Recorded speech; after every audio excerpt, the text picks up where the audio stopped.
Hola jóvenes, soy la profesora Débora Ponce y trabajaremos los ejercicios de la semana 17 de Geografía en función a los continentes de América y Asia.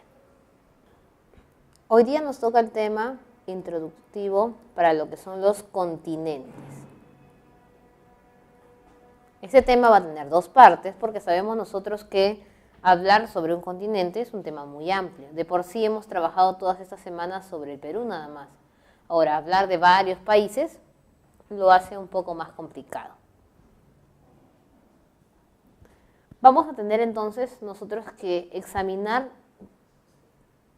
si el país es considerado con un buen IDH o no es considerado con un buen IDH. En otras palabras, con el índice de desarrollo humano.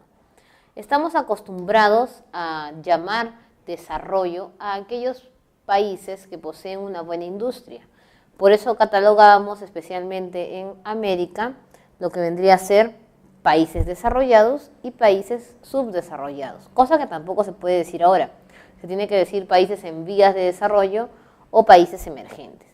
Sin embargo, para el IDH no solamente importa la industria, como económicamente estaba siempre considerado, sino van a trabajarse tres factores.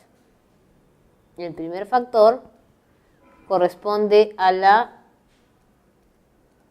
economía, en otras palabras, el ingreso per cápita. ¿Por qué razón a la economía?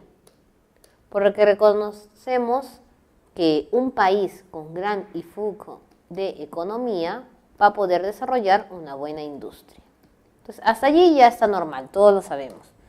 Pero no es lo único, puesto que en segundo lugar, importa saber entonces por cuánto tiempo van a vivir en ese país.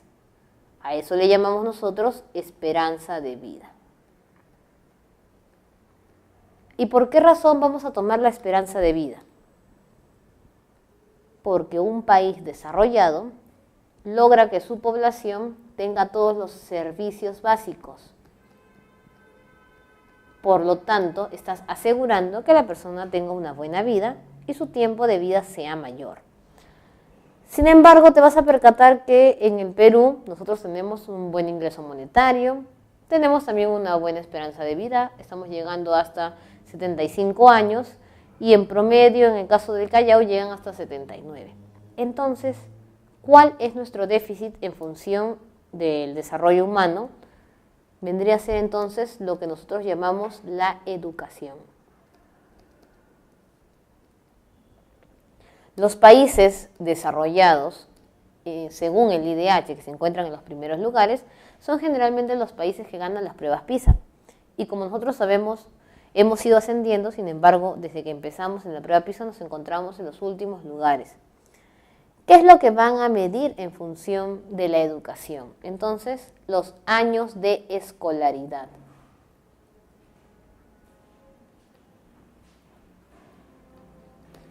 ¿Cuántas personas ingresan a estudiar? ¿Cuántos terminan en el tiempo correcto? Y llegan a terminar su periodo completo hasta llegar a la secundaria. En el Perú nosotros tenemos algunos lugares, niños que no llegan a terminar secundaria, otros que no llegan a terminar primaria, o también que no lo terminan en el tiempo correcto. Puede ser, lo hacen de manera acelerada o de repente en un periodo más extendido de tiempo. En vista de ello, entonces, podemos decir que si bien el Perú posee dos de los indicadores, le falta de todas maneras uno. Por eso nos encontramos nosotros con un IDH no muy alto como debería ser, sino simplemente en un IDH alto, porque tenemos muy alto, alto, medio y bajo. El Perú está ubicado entonces en el IDH alto. En base a esto ya nosotros podemos saber entonces las características de lo que pide el Programa de las Naciones Unidas para el Desarrollo, que es el PNUD, y resolver nuestra primera pregunta. Un analista del Programa de las Naciones Unidas para el Desarrollo PNUD brinda asistencia técnica a sus trabajadores para medir el índice de desarrollo humano. El analista hace hincapié que el instrumento a utilizar debe contener los indicadores para mejorar las capacidades humanas. De la siguiente relación, elija usted las propuestas que deben ser consideradas. La esperanza de vida, que se traduce como los años de vida de una persona, sí los hemos mencionado. El desarrollo del Producto Bruto Interno, que genera mayor ingreso económico o el ingreso per cápita. ¿Cuál de los dos está considerado entonces como un índice de desarrollo humano? El ingreso per cápita, que se expresa en el bienestar de las personas, no en el ingreso de si tienen más o menos dinero. El número de hijos por mujer en edad fértil, que representa la tasa de natalidad, o los años de escolaridad. No nos importa tanto la cantidad de hijos que tenga, que si bien un país desarrollado se cataloga por tener una baja tasa de natalidad, a nosotros nos interesa si esos niños llegan a acceder a la etapa escolar. Por lo tanto, estaríamos hablando de A, C y E, marcando la alternativa final, la letra E. Identifique las afirmaciones verdaderas sobre el continente americano y luego marque la respuesta correcta. Entonces, si bien nosotros sabemos que son varios los continentes, tenemos aquí Asia, América, África, Europa y Oceanía, sin olvidar que ya hemos estudiado la Antártida. Hoy vamos a trabajar solamente dos, Asia y América, que de por sí, por su cercanía con nosotros, tenemos ahí más temas que tocar. Empezamos entonces a trabajar el primero, que vendría a ser América. Popularmente, nosotros dividíamos, o culturalmente, como se dice así, América en dos: América Latina, de habla hispana, y América anglosajona. Pero geográficamente nosotros lo dividimos en tres: América del Norte, América del Centro y América del Sur. Diferencias: en América del Norte se desarrolla más la industria, específicamente automovilística, por ejemplo, o siderúrgica. En el sur nosotros trabajamos más lo que vendrían a ser las actividades primarias, específicamente ganadería, agricultura y minería, que es la que genera las divisas. En América del Centro nosotros estamos trabajando el sector primario. Por mucho tiempo decíamos que la zona central era la zona más rural, sin embargo la situación está cambiando. Vamos a encontrar nosotros también en Centroamérica zonas urbanas, por lo tanto ya no es exclusivamente rural la zona centroamericana como hace mucho conocíamos o creíamos. En base de ello también podemos mencionar nosotros algunas características del relieve que tiene la zona, ¿no? Por ejemplo, en el norte tenemos la presencia de grandes desiertos, como el desierto de Arizona y Colorado.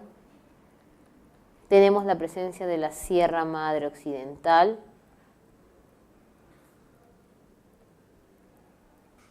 que toma gran influjo de lo que vendría a ser la zona mexicana.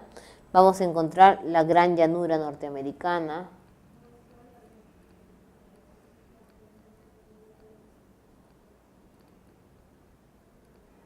específicamente en su mayor extensión, obviamente, en Estados Unidos.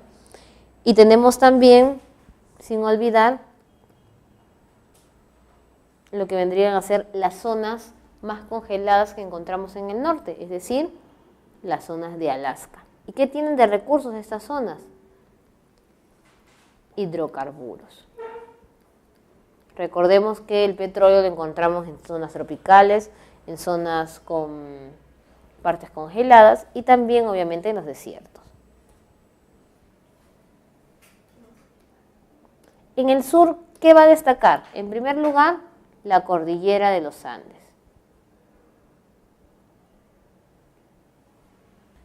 Tenemos nosotros en la cordillera de los Andes la extensión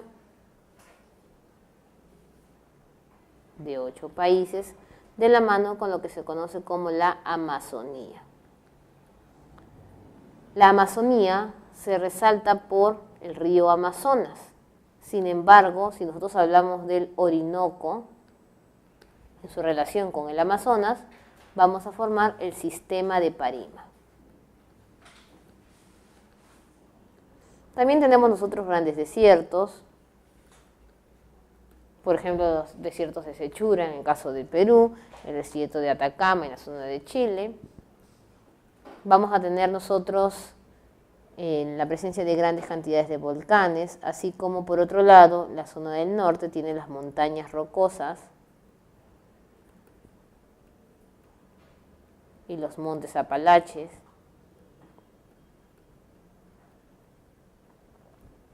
Sin olvidarnos que la Amazonía se cataloga por tener una gran superficie boscosa, vamos a recordar ahí entonces el Mato Grosso.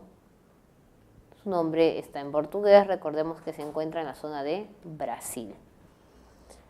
Podemos hablar también de penínsulas. En el caso de Norteamérica tenemos la península de California, de Yucatán, y en el caso de nuestra zona, una gran península conocida, la península de Paracas. En islas también, la isla más importante de Norteamérica es la isla que generalmente la vemos enorme por la proyección cilíndrica en la que está utilizada, que es Groenlandia, que si bien está cerca o pertenece a Norteamérica, es de posesión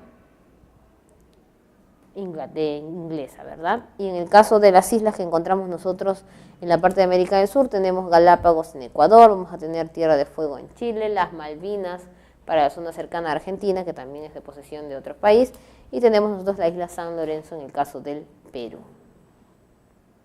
Si hablamos de los países que tienen más ingreso económico, en el norte tienes Estados Unidos, Canadá, en el sur tienes Chile, considerados entonces con IDH muy alto. Antiguamente, y hace poco, Cuba era considerado uno de los países que tenía un IDH muy alto. Sin embargo, Cuba ha descendido para tener el puesto de alto, al igual que Perú y casi todos los países que encontramos en la zona, Brasil, Cuba, y vamos a aumentar con un IDH muy alto a Argentina. Entonces, ahí estamos viendo rápidamente lo más importante que tiene el continente americano para poder responder nuestras preguntas. La península de Alaska se ubica en la zona más septentrional. Septentrional significaba norte, y acuérdate que nosotros tenemos la península de Alaska justo arribita, en el extremo pegado al norte hacia el Océano Pacífico, por lo tanto es correcto. En América del Norte se practica una agricultura industrializada. Hemos dicho que todo lo que se encuentra en América del Norte corresponde a un mayor desarrollo de la industria. En tercer lugar, la tendencia urbanística solo corresponde a Norteamérica y Sudamérica. Este mito ya no es así porque encontramos también en Centroamérica zonas urbanas. Los desiertos de Arizona y Atacama se ubican al norte y sur respectivamente. Claro que sí, hemos mencionado Arizona con Colorado en la parte del norte y Atacama en zona de Chile de la mano con el desierto de Sechura. Por lo tanto, es verdadero. Los países sudamericanos que registran un IDH muy alto son Cuba y Chile. Chile es correcto, pero Cuba acaba de descender y se encuentra en simplemente un IDH alto. Por lo tanto, tendríamos como respuesta final la letra A. Ahora pasamos a trabajar lo que vendría a ser Asia.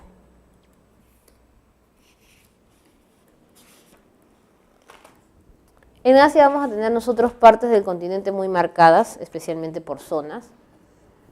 Tenemos, por ejemplo, la zona suroccidental, catalogada por los países que tienen mayor ingreso de petróleo. Además, vamos a reconocer a estos países suroccidentales porque muchos de ellos se encuentran en conflictos sociales. Tenemos aquí en la zona suroccidental Israel, Jordania, Arabia Saudita, Irán e Irán. Luego tenemos nosotros también la zona septentrional. Lo más grande que nosotros encontramos en Asia, o el país más grande, es Rusia. También encontramos abarcando casi toda la parte del norte, que significa septentrional. Se caracteriza por tener o ser las zonas frías, que descienden temperaturas desde menos 30 grados en adelante, encontrarse por gran parte de la zona también con parte de hielo y nieve,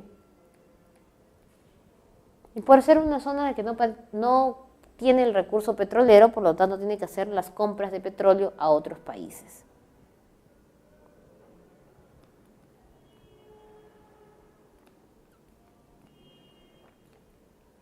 Pero se habrán percatado ustedes que el comercio petrolero ya se ha extendido por grandes partes del mundo, por lo tanto a veces parece que lo que se encuentra en la zona suroccidental no alcanza o no abastece a la población, tomando en cuenta también que siempre se encuentran en conflictos.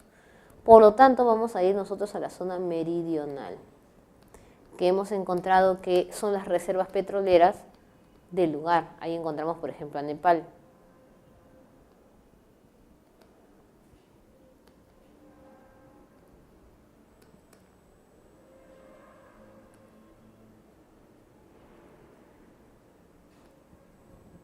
Y además, esa zona meridional va de la mano con la llamada zona central.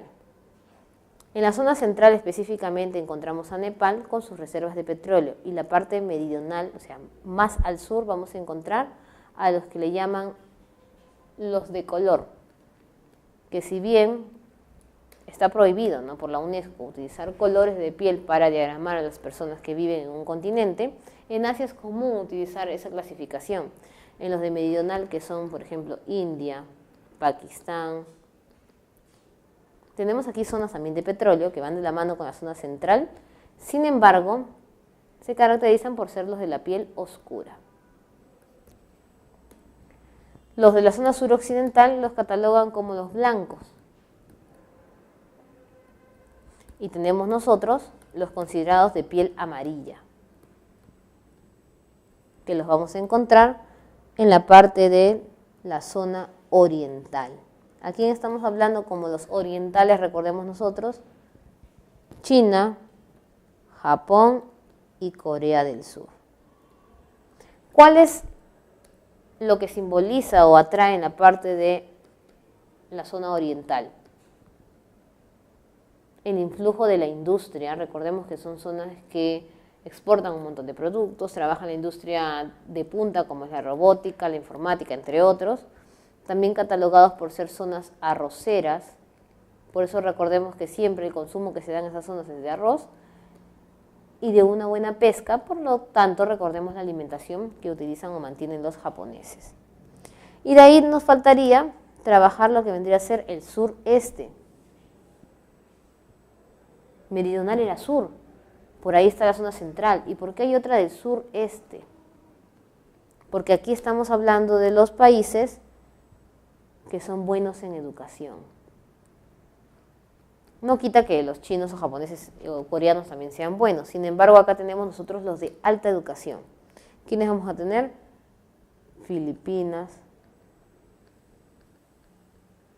Vietnam, entre otros. Y además de tener un desarrollo en la educación, también tienen un desarrollo de la industria armamentística, como también se da en Rusia. Recordemos que cuando compramos armas nosotros vamos a comprarlas a la zona septentrional o a la zona del sureste.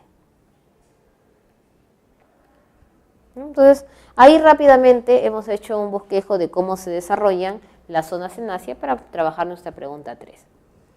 Relaciona las principales regiones del continente asiático con el país que corresponde y luego marque la alternativa correcta. Entonces nosotros buscamos, facilísimo, tenemos Japón, la zona oriental, oriente, ¿no? Luego seguimos buscando otro que conozcamos, Arabia Saudita,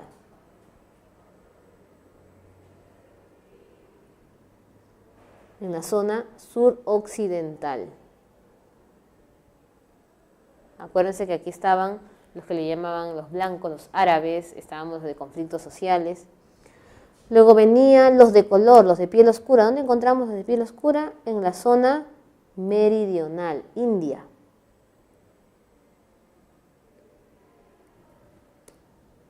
Nos queda más fácil. Nepal, zona central, de la mano con la meridional y con reservas petroleras.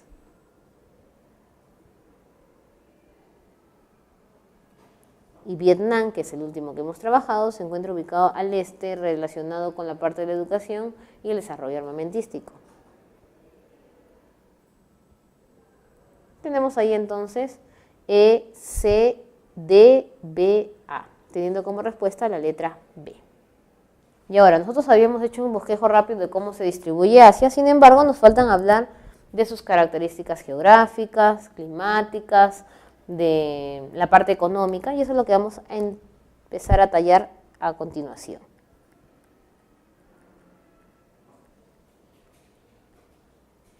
Muy bien. En el caso de las penínsulas, la más importante, la Indochina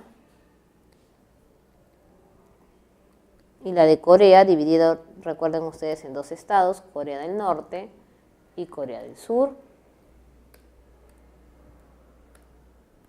Dentro de lo que son archipiélagos, tenemos como el más importante Japón, por el desarrollo económico. En islas vamos a encontrar la de Borneo y Sumatra como las más importantes. Sin olvidarnos de lo que vendrían a ser cordilleras. Si en América tendríamos nosotros la cordillera de los Andes con su punto más alto de la Aconcagua en Chile, tenemos acá entonces la cordillera Himalayas con el punto más importante, el Everest, en las zonas de Nepal. Y obviamente detrás del Himalaya nosotros tenemos la otra cordillera, que es el Karakorum. Si recordamos, por temas anteriores, detrás del Himalaya también tenemos un desierto, el desierto más frío, el desierto de Gobi.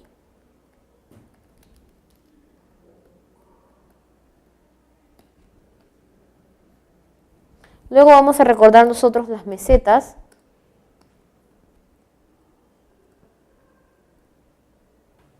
Tenemos entonces aquí la Siberia o la región siberiana y obviamente de ahí vamos a extender nosotros la gran llanura aluvial.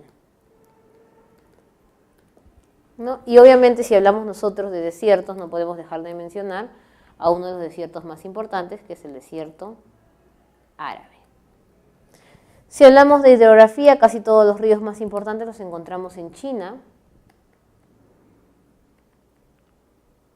El río Amarillo, ¿no es cierto? Tenemos nosotros el Azul, el Yangtze-Kiang y el Huanghu. También tenemos nosotros otro de los ríos muy famosos, los encontramos en India, el Ganges, aunque en realidad el Brahmaputra es considerado uno de los más importantes, pero lo que sucede es que el Brahmaputra es más utilizado para la parte de las prácticas religiosas, más que todo. En cambio el Ganges es utilizado para la obtención de los recursos que se encuentran en dicho río. Y también se puede usar como comercio, a diferencia del Brahmaputra. ¿Cierto? Si hablamos nosotros de la población o calidad de vida que se registra allí, vamos a encontrar entonces que los IDH más altos los encontramos nosotros en Singapur, Hong Kong, China, Corea del Sur, son lugares potenciados por la educación, como habíamos mencionado. Casi todos son medios. Y tenemos bajo a los países en conflictos como Afganistán y Siria. Y si hablamos de recursos, vamos a encontrar nosotros aquí petróleo en algunas zonas que hemos mencionado, vamos a encontrar arroz, vamos a encontrar también carbón, ganadería, específicamente en las zonas monzónicas o en las llanuras, también la crianza favorable para la agricultura y el asentamiento de la población. Por lo tanto, entonces ya tenemos una visión general de lo que vendría a ser la zona asiática. Vamos a resolver entonces la pregunta. Un equipo de exploradores viaja por las diversas latitudes de Asia durante los meses de enero y febrero, registrando una variedad de temperaturas en su recorrido.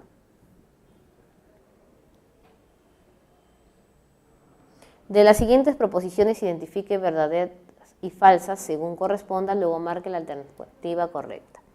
Rusia, ¿dónde estaba Rusia? En el sector septentrional. ¿Qué es lo que carecía? Carecía de petróleo. Y lo compraba a los otros países vecinos. Ocupa gran parte de la región siberiana, acordemos ahí que están las llanuras, y tiene temperaturas muy frías. ¿Dónde se registraban las bajas temperaturas? Específicamente en Rusia. Recordamos que dan desde menos 30 grados centígrados en adelante. Los países árabes registran un descenso brusco de la temperatura. Entonces decimos nosotros, ¿dónde están los árabes? Los encontramos en la zona suroccidental. ¿Cercana a dónde? A los trópicos. Y recordemos que cuando estamos subiendo para los trópicos hay un descenso de la temperatura, por lo tanto sería verdadero. Los bosques boreales en Asia suroriental, oriental estás hablando de Japón, China, Corea del Sur, Asia suroriental, registran altas temperaturas. Si nosotros vamos a ponernos a pensar, los bosques boreales, que vendría a ser la taiga, se caracterizaban por tener bajas temperaturas. Por lo tanto, no registran altas temperaturas, es falso. Y en la taiga, que es la misma que estábamos hablando, se incrementa la temperatura permitiendo la práctica de la tala. Falso, porque acabamos de decir que en estos bosques boreales la temperatura es menor. Que si bien se practica la tala, recordemos por el tema de biomas, que el ecosistema más deteriorado en función de los bosques era el bosque templado. Ahora se está dando una tala excesiva en el taiga porque en el templado ya casi no hay muchos bosques por qué talar. Acuérdense que acá se han asentado las ciudades. Por lo tanto, tendríamos como respuesta correcta la letra C. Y con eso estamos acabando las preguntas de hoy. Eso es todo por hoy, jóvenes. Nos vemos la próxima semana y a repasar los temas que hemos trabajado.